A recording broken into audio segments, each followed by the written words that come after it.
All right, everybody grab your outline. We're in Esther chapter 9, so let's go. Now, as I've done pretty much every week for the last 3 or 4 weeks, I need again quickly just to catch us up to speed, particularly if someone is new, so that the passage that we're looking at today in particular will make sense. And so I'm just going to kind of do a real quick recap because, you know, the villain in our story is a guy named Haman the Agagite. And if you were with us all the way back in chapter 3, you might remember that the title Haman the Agagite is important, you know, and it's going to come into play again today. And we'll dive into that in just a little bit. Now, here's the backstory. Because Haman hates the Jews, he essentially, tricks the king into putting out an edict to kill all of them and annihilate them, including women and children. And then afterwards, they can go and you can plunder their goods. Well, through a series of events, and I'm not going to go through all of that again today, but Esther, who is a Jew, who is Jewish, goes before the king and begs for her people's life as well as begs for her own life. And she says, let an order be written to revoke the letters devised by Haman the Agagite to kill all the Jews. And so the king is, who is pleased with her, he wants to grant her request. He wants to get rid of that edict and that says kill all the Jews, but the king says, you know, I can't do it. I can't revoke the decree. It's not that I don't want to, I can't. So why is that he can't? Well, because what was known as the law of the Medes and Persians. And it said that once a decree from a Persian king had been issued and sealed with a royal signet ring, it could not be undone or reversed. So the purpose was to create a system of permanent decrees that would create stability, and therefore strict obedience was held to that. But the king's hands aren't completely tied. And so to solve the problem, the king allows Mordecai, a Jew, it happens to be Esther's uncle who raised her, you know, to write up another edict that the king would sign that says, although I can't revoke the first edict to kill all the Jews, here's the second edict. And the second edict is in many ways to combat the first. And it says on the very same day, the first edict is going to allow people to kill the Jews. And so the second edict says the Jews who were in every city were allowed to gather and defend themselves, defend their lives, to destroy and kill and annihilate any armed force or any people or any province that might attack them. And they are also given the right to plunder their goods. So the day has been set, the grudge match on the calendar is on, the challenge has been given and accepted. Now everyone on both sides can prepare. You know, and it's going to take place on a specific day, 9 months from today. You know, and, all I got to say, that had to be an incredibly intense 9 months, don't you think? Okay, so there's not going to be a surprise attack here, all right? So the edict said that it can only happen on this day and this day only. And so now the enemies of the Jews prepare to attack, and then the Jews are gathering together to prepare to defend themselves. And so this is a 9-month thing. It's like, an MMA match that Jonathan was just referring to, with Conor McGregor and all that stuff. And it turned out about the same way. Has been said, it's just like there's an MMA match set at Caesar's Palace, and, 9 months from today, April 19th, or, the date, everybody prepare. And so that's what's taking place. Now, that brings us up to chapter 9, where we see the hand of God as his deliverance and his salvation. Once again, God's name is never mentioned in the book of Esther. Okay, he doesn't get any credit, but his miraculous fingerprints are all over the story, all over the deliverance and the salvation of his people. Now, and by the way, I'm just giving you a heads up. It does apply to you too. So there's a little thing you'll see later here. Okay, you'll get it in a minute. Okay, but he doesn't get any credit for all that. Now, as we dive into the verses that Irene just read, the first few verses tell us what what happened and looking at it really from the past tense. And, it kind of switches gears around verse 5 and gives us the details of how it happened. So essentially, it's going to say the Jews are victorious, and then although it never specifically says God gave them the victory, we'll see how he obviously did, okay? And the author is going to say, well, let me explain to you the details of what brought the victory. So in verse 1, notice it says, on that particular day, 13th day, 12th month of Adar, the edict of the command was carried out, and then it goes on to say, on this day, the enemies of the Jew hoped to overpower them. And I think that's an important thing to remember, okay? They had hoped to overpower them, but now the tables were turned and the Jews got the upper hand over those who hated them. So that's what's happening. And then if you look at verse 2, it says the Jews then assembled in all their cities, in all the provinces, and,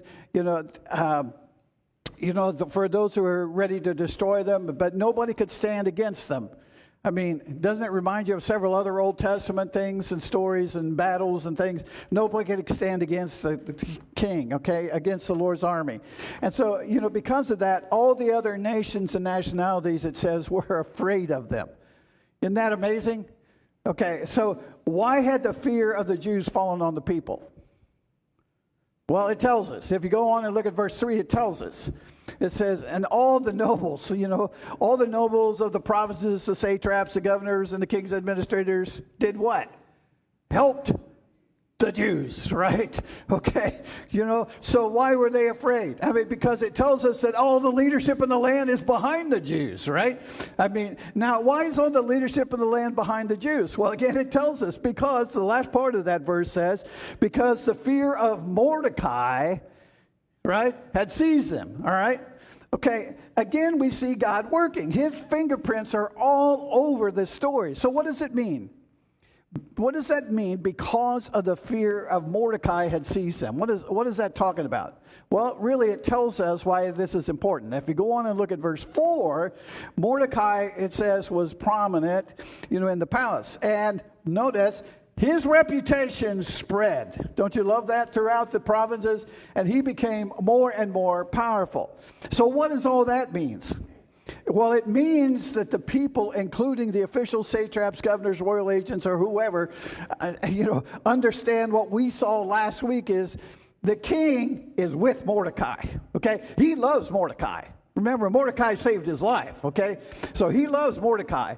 He actually elevated Mordecai to second in charge of the entire kingdom after Haman was executed. So, and by the way, Mordecai happens to be Jewish, okay. So let's just kind of do a little spiritual math here, okay?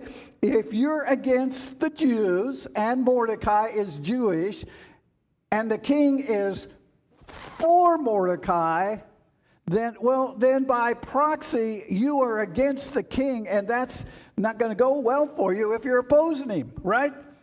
So it's kind of somewhat like fair weather fans. The leadership throughout the land sees where this is moving towards, and so they just kind of jump on board preemptively with what they think are going to be the winners. All right? And so now, to show the fingerprints of God's hands all over the story, we got to go back to verse 1.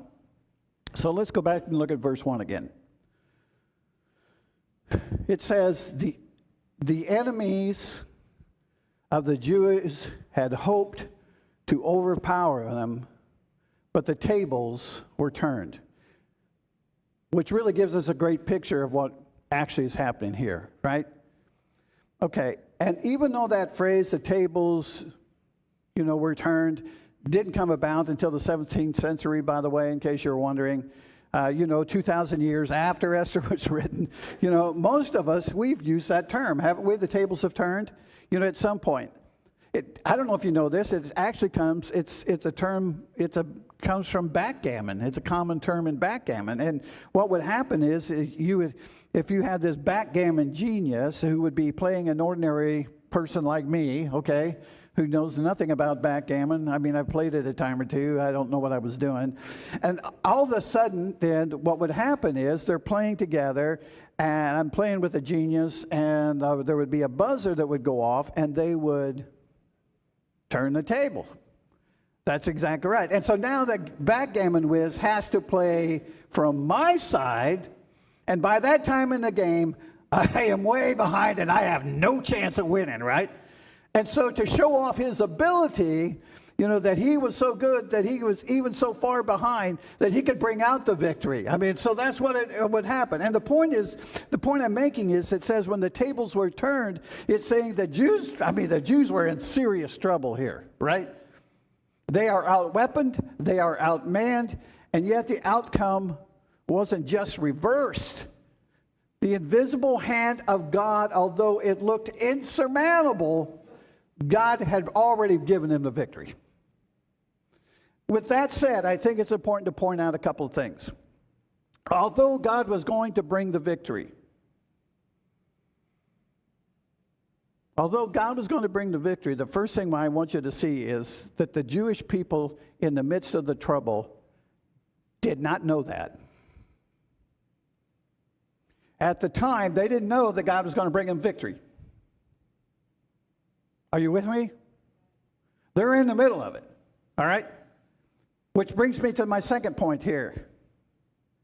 And then, secondly, God doesn't remove the situation. Did you notice that? The Jews don't know what's going to happen, and God didn't take it away from them. They have been given the victory, but they still have to walk through the storm to get to it, which I just think needs to be said. That's often true of us. I mean, the victory is already ours.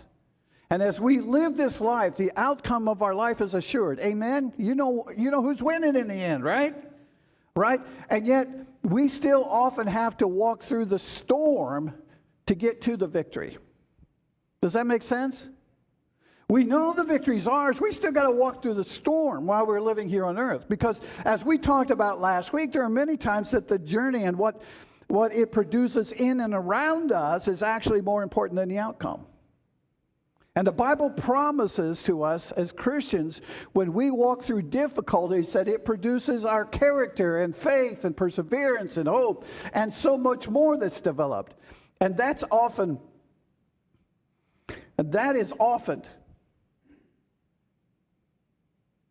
the case for us walking through life. Have you experienced that? Anybody experienced that? One or two hands going up.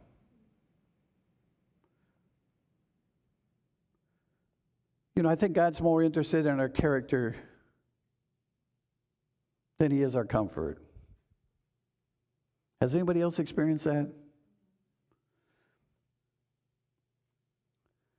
So, as we begin to unpack these details of this phrase, now the tables are turned and the Jews got the upper hand over those who hated him, what we're going to see is, in this passage, we're going to actually see war. Okay? So we're going to see bloodshed and violence, coming from the people of God against those who are seeking to harm them. But I think it's important to point out that the bloodshed taking place was self-defense. And secondly, it's also important to note that none of the people that are coming out against the Jewish people with arms are forced to do it. It's purely out of hate and greed. And what the edict essentially did was just give permission. I mean, if you hate these people so much, I'll give you the green light on this specific day, and you can execute your wrath and your hatred against the Jews by doing what you can to kill, destroy, and annihilate them all. And so if people choose to do this, they're doing it out of their own free will. Amen? All right. So they're doing it out of their anger or out of their hatred. They're doing it out of greed, because you remember the original edict said you could kill them and then you could also take their possessions. So with permission then, who are these people that might come against the Jews? Well, verse 1 tells us it's those who hated them. Verse 2 says it's those who sought them harm. And 5 times in chapter 9 alone, it describes them as enemies of the Jews. So the question is, why would anyone at this point in history be enemies of the Jews? I mean, nation's been destroyed. They've been carried off into captivity. As far as we can tell throughout biblical and extra-biblical sources, the Jewish people living among the Persians were actually a great asset to the kingdom. I mean, the Jews living amongst the Persians were exiled from Jerusalem under Nebuchadnezzar, and men like Daniel, Shadrach, Meshach, and Abednego, right? And when they did this, the Babylonians, when they captured Jerusalem, they only took the blue chippers, the best of the best. I mean, that's what the whole exile was about. They took only the best of the best of the best. And, they looked at the other people, and then they said, yeah, sorry, Dave, can't really use you. Do you understand? So they only took the best people that they could find back with them. So why do people hate them? Well, as I said, first, I've said this earlier in the series, that I think it's anti-Semitism. Okay? And we've seen this throughout world history. I mean, it's something deeper and more sinister. And because I believe at its core, it's led by the demonic world. Why? Because, quite frankly, Satan hates God. Not only does he hate God, he hates God's plan of redemption. Right? I mean, this is a long history. That's what I'm saying. This is deep, okay? The story of Esther is deeper than what you think it is. And we're going to see more of that in just a minute. And as we've seen throughout the Old Testament, the Jews are part of God's plan. Therefore, the demonic world influencing people of this world are still trying to annihilate the Jews. Why? To destroy God's plan. Listen, it isn't really about the Jews. It isn't really about Israel. It's about the demonic world hates God. We're fighting against powers and principalities that we can't see or know or feel or anything about. It's much deeper and bigger than what we anticipate. There is a history here that sets up a later reference in this passage that for the Jewish reader, when they're reading through Esther, they do catch it. And unfortunately, for most of us, we probably miss it. Okay? And when the Israelites first left Egypt, so I want to take you back, a little history, okay? When the Israelites first left Egypt under Moses in the book of Exodus, right? Is everybody with me so far? Captivity out. All right. When they first left as a nation, when they were leaving Egypt, they came out, there was a nation that when they were leaving Egypt that came out against them. Now, that nation was called the Amalekites, okay? They see Israel leaving Egypt as untrained men and women for war. All right? You have to remember, they've been for 400 years, the Israelites lived as what? Slaves. Okay, so they're living as slaves. Now, they're wandering now through the desert as gypsies with no place to call home. They don't have a city. They don't have walls to hide behind, at least to keep their elderly and their women and their children safe. So the Amalekites then attacked them unprovoked, which, by the way, in Deuteronomy, it actually tells us the Amalekites attacked them from behind where the weaker ones were, where the stragglers were. Now, why would they do this? Well, if you remember, the Egyptians at the end of the plagues, they were so done with the Hebrews living amongst them, particularly when the firstborn of, all died, when everyone died. They just wanted them out. They just said, get them out of here quickly. And it says in Exodus, the Israelites did as Moses instructed and asked the Egyptians for articles of silver and gold and clothing.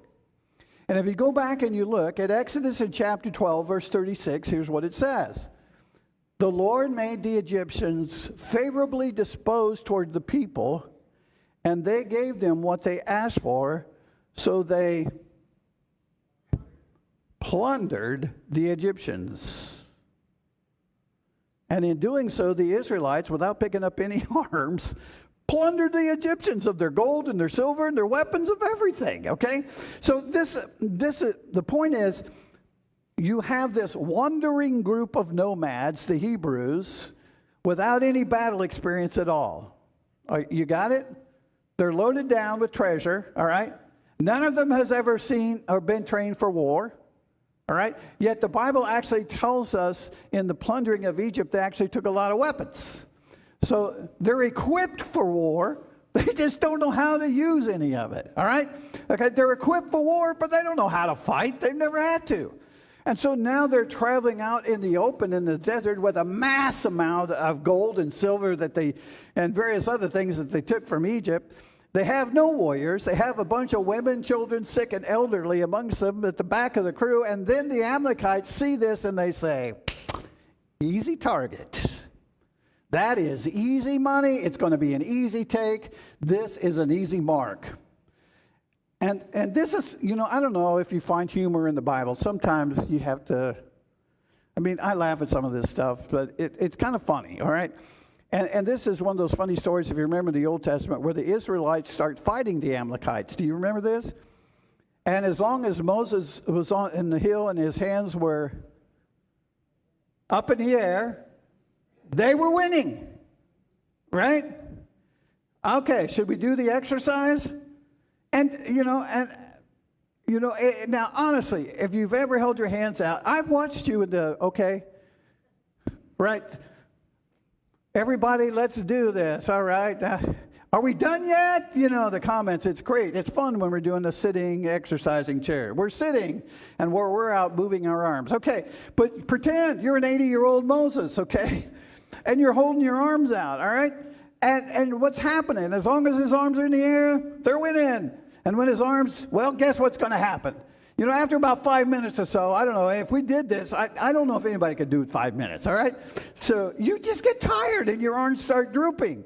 And as the story goes, Moses starts to get tired, and every time his hands begin to droop, the Israelites start losing the war. It's like, yeah, it's painful, it's painful. Now, do you picture that? That's what's happening on the hillside. So Aaron and Hur, they got a great idea. Do you remember this story? They went and got a rock and said, Moses, sit on the rock. Sit down. Hold your hands in the air. And so Aaron and Hur stood beside him, and they held his hands up, until the Israelites finally had the victory, right? Okay, so, after that battle, God is so offended by this unprovoked attack upon his people that God says, I'm going to blot out all the Amalekites. Which over time, the Amalekites, that term became synonymous with enemies of God. You could use that interchangeably, enemies of God, Amalekites. Okay, then 40 years later, all right, when they're about to go into the promised land, God says this to Moses. He says, you remember those Amalekites? You remember what they did to you along the way when you came out of Egypt and you were weary and worn out? And they met you on the way and on your journey, and they attacked all who were lagging behind. Do you remember that, Moses? They had no fear of God. When the Lord your God gives you rest from all the enemies around you in the land that he's given you to possess as an inheritance, he says, you shall blot out the name of Amalek, the Amalekites, from under heaven. Well, fast forward 400 years.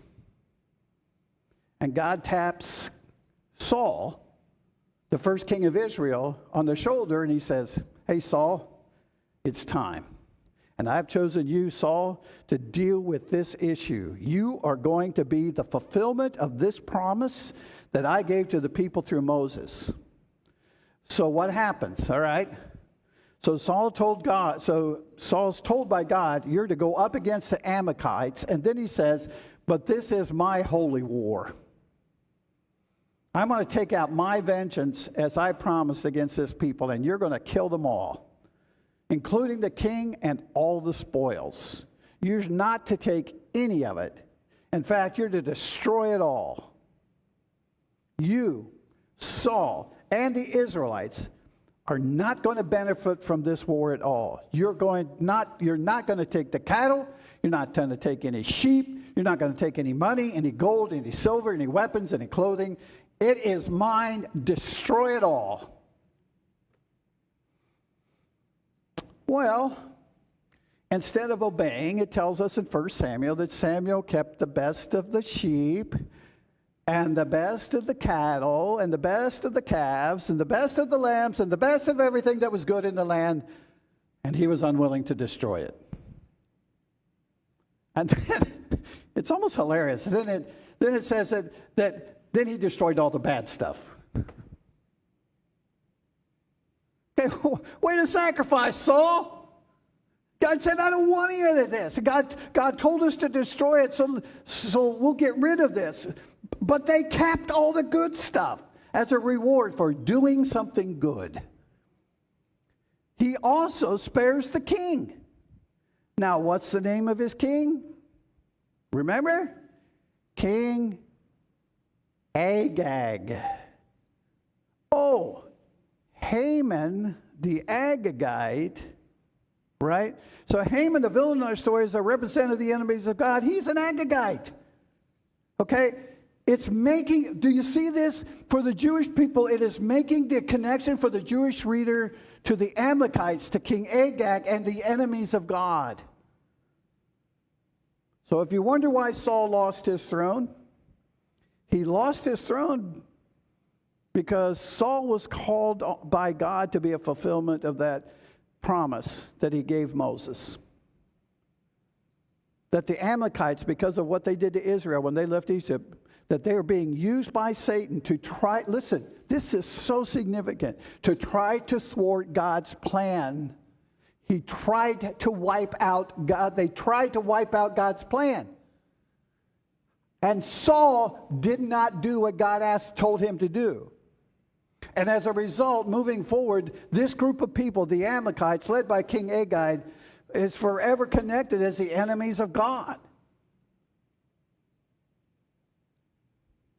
Now, I lay all that out because, one, I want you to see how Scripture works. These are from all different authors. And there's one possible way that this could be true, and that's that there's a God above and he's laying it all out for us. But I also want you to see this comes into play in our passage today. So coming back to Esther, the author wants you to remember that the enemies of the Jews, King Agag, Haman, the Agagite, the Amalekites, the promise of God. Because you and I today, when we read through Esther, we don't really catch this probably. But for the Jewish reader, oh yeah, they see it everywhere. So diving back into what took place, where we left it, they have the upper hand over their enemies. And so what does that look like? Well, verse 5 tells us that the Jews struck down all the enemies with the sword, killing and destroying them. And, they did what they pleased to those who hated them. And verse 6 then goes on, gets very specific on what happened in the city of Susa. They also killed those 10 names that I'm not going to read because I can't pronounce all those Cajun names. But who are those 10 guys? Well, verse 10 tells us that those 10 guys are the sons of Haman, who? The Agagite. Then I want you to notice also what verse 10 said. Did you notice the very last? It says that they laid no hand on the plunder. I want you to remember that. Verse 11. The number of those killed in the citadel of Susa was reported to the king that same day. So the crisis at this point seems to be averted, right? So the specific day that was granted on both sides has come, it's gone, it's over, victory for the Jews, let's move on. But it seems as though they're not out of the woods yet. And so because of this, verse 12, notice says, the king says to Esther, the Jews have killed and destroyed 500 men and the 10 sons of Haman in the citadel of Susa. What have they done to the rest of the king's provinces? Well, what he's saying is if 500 men were killed in Susa, man, that victory must have been huge throughout the land for the Jewish people. All right? And then he goes on to say, the king goes on to say this, so what is your petition? It'll be given to you. What is your request? It'll be granted. It seems like the king knows something, right? And so Esther responds. Look at verse 13. If it pleases the king, Esther answered, give the Jews in Susa permission to carry out this day's edict tomorrow also, and let Haman's 10 sons be impaled on poles. Now, some try to argue that in some ways Esther here is just trying to get revenge or being vindictive. Is that what's happening? First, why would she ask for Haman's son to be impaled on poles, right? Is this revenge? Is this vindictiveness? Is this just being petty? The practice you have to remember in those days was to take the offender or to take the criminal and you would impale them on this giant stick, okay? And you would put them outside the city with a sign around their neck, saying what they did. And it was meant to be a deterrent. Okay, don't do this or this could happen to you, right? The point with Esther's story here is these 10 guys, the 10 sons of Haman, they're already dead. Right? Okay. She's not asking them to be killed in this horrible, torturous way, kind of a precursor of the crucifixion, just to get back to them. That's not what she's asking for. She's asking for that to be done publicly, said, hey, look at the wrong that they did as a deterrent so that it wouldn't be done again. Okay. Now, the second part of verse 13 says this, if it pleases the king, Esther answered, give the Jews in Susa permission to carry out this day's edict tomorrow. Now, she's asking for an additional day to do what? To go out and just kill people? No, that's not what she's asking. Again, what was the edict? What was that original edict? She's asking that the original edict that the king gave, to just extend one more day. And the original edict was not this is a new edict. He said it's just, hey, let's just keep this one more day. It's giving the Jewish people permission to gather and defend themselves against anybody else that might attack them. And so essentially, Esther is essentially saying, there's still enemies out there of my people, and maybe they're not going to abide by the rules just because the official day of the battle is over. So there has to be some lingering threat to the Jews here. And I would argue somehow, in some way, although God is never mentioned here, I think maybe God kind of gave her a nod or a push, to go ask for this. And so she asked for an additional day for the Jews to be able to assemble, to be armed, to be on guard, just in case. And then we look at verse 14. So the king commanded that this be done. An edict was issued in Susa, and they impaled the 10 sons of Haman. Verse 15, the Jews in Susa came together on the 14th day of the month of Adar, and they put to death in Susa 300 men, but they did not, what? They did not lay hands on the plunder. Did you catch that? All right, verse 16. Meanwhile, the remainder of the Jews who were in the king's province also assembled to protect themselves and get relief from their enemies. They killed 75,000 of them, but did not lay their hands on the plunder. So Esther's right. On the second day, there was an additional 300 men in Susa and another 75,000 in the whole land that still hated them. Folks, no doubt we see God's hand of deliverance and salvation over this in this passage, don't we?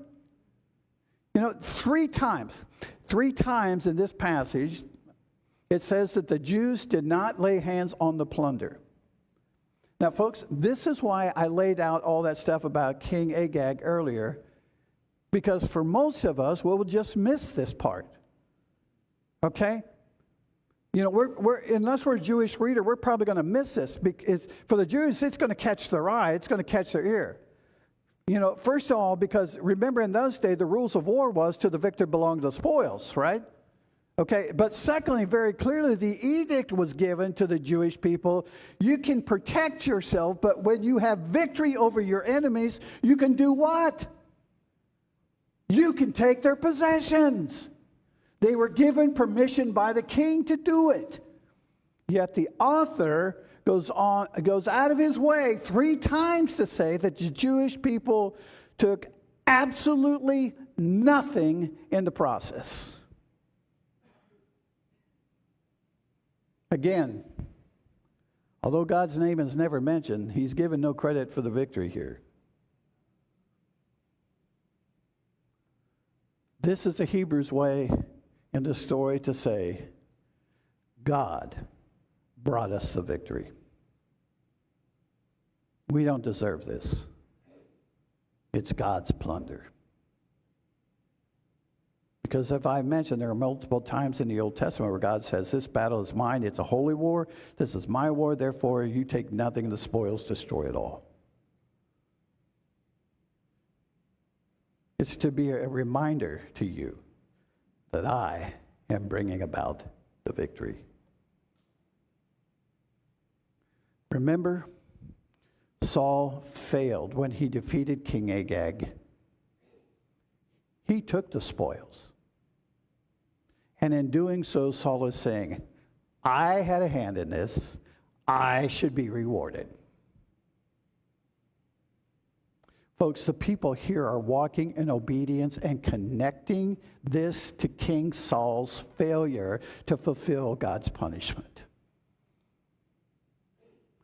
They are not taking any plunder. And so in some ways, they are finally fulfilling that promise. The enemies of the Jews have been destroyed, and they're publicly saying the victory is no doubt God's. His plan is at work. His hand is moving. And so as we go on in the text, we won't take time today, but you can go on and read the rest of this. And so because of this, the Feast of Purim is established, and the people assemble, and they rejoice, and they celebrate the victory that has been given, and the Feast of Purim becomes a thing that they celebrate from then on. Let me just end by asking just a quick question of application.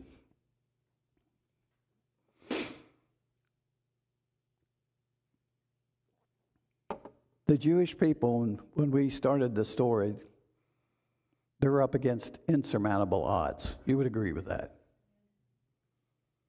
And yet what we see here is the hand of God's deliverance, his salvation, that shows up at the 11th hour. Now, I've heard it said, you probably have heard, that God is seldom early, but he's never late. Anybody hear that? You know, his people are staring death in the face, and they see him show up miraculously and deliver them and to save them. So let me ask you, what in your life today are you waiting on God to turn the tables? What in your life right now is outside of your control? So you're on your knees before the Lord and in prayer and intercession. And hopefully, like Esther did, that you have brought other brothers and sisters to come alongside of you and pray with you, for him to move in a miraculous way. Is your marriage falling apart? Maybe at this point, at least in this situation, you've done everything you can, but you can't control your spouse. And it looks like it's at the end, and you're just crying out, God, please show up. Or maybe it's your health. You're waiting on that test, or you're waiting on that procedure. And one of the worst things is just waiting on a diagnosis, isn't it? Have you been there? You know something's wrong, and they can't figure out, and you're just praying, God, please just show up. Is it your finances? Oh, maybe you haven't handled them very well. Or maybe you have. But either way, you're up against it. And you just pray, God, I need a miracle. Show up. Or you're praying for my family right now. There's just some circumstances in our lives that are just out of control. We're trying to make decisions, and it's so difficult because we don't know what to do. Maybe you've been here before. And this is where you are here again right now. God, just tell us what to do, and we will do it. Help us, show up, lead us. Just give us a nod, something.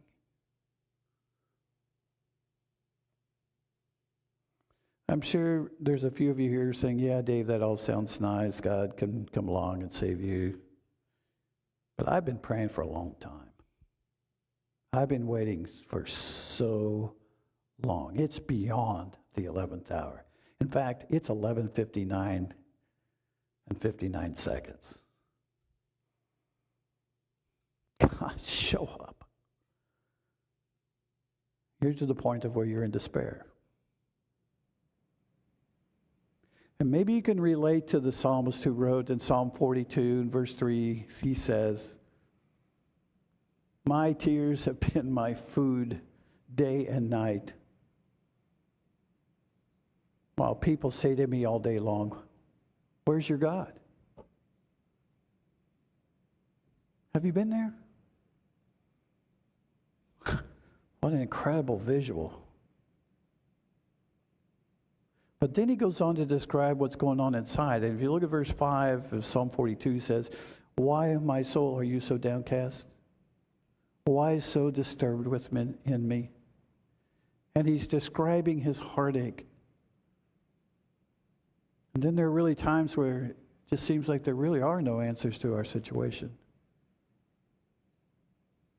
And so he gives us this one more thing that we can do. Verse 5 goes on to say, put your hope in God. Put your hope in God. And then out of that hope, for I will yet praise him, my Savior and my God. What this is saying is, long before the psalmist saw his circumstances changed, long before he saw the victory, he cried out to God and reminded himself that this is the course I need to walk. This is the road I need to take. This is the attitude I must choose. Here are the actions against insurmountable odds that I can control. And what I will do is I will wait. I will hope in God, and therefore out of hope I will praise him. In the Psalms, it's really interesting because throughout the Psalms, you have these words, wait and hope. You know, they're all over the Psalms. In fact, all 150 of them, if you ask me. I mean, you look at them. And yet, the English word wait and the English word hope come from one word, one Hebrew word. Wait and hope are the same in Hebrew. Same word. See, they view waiting and hope very different from us. In fact, we use the word hope. It's almost as if it's wishful thinking, right? I mean, I hope it all works out. That's not what it originally means, biblically speaking. Hope is waiting expectantly for what God is going to do. We're awaiting a promised future. So in the meantime, as I hope in God, I remind myself that he loves me. I remind myself that he is sovereign, that he is good. That the journey and what he wants to do in my life sometimes is actually more important than the destination. That God is much more concerned about my character than my comfort. And so as we wait, we remind ourselves that he is still here. He knows what's going on. He loves you. He still hears you. He's bigger and smarter and more sovereign than anything that you face. And so my question to you this morning is, will you trust him in the midst of that?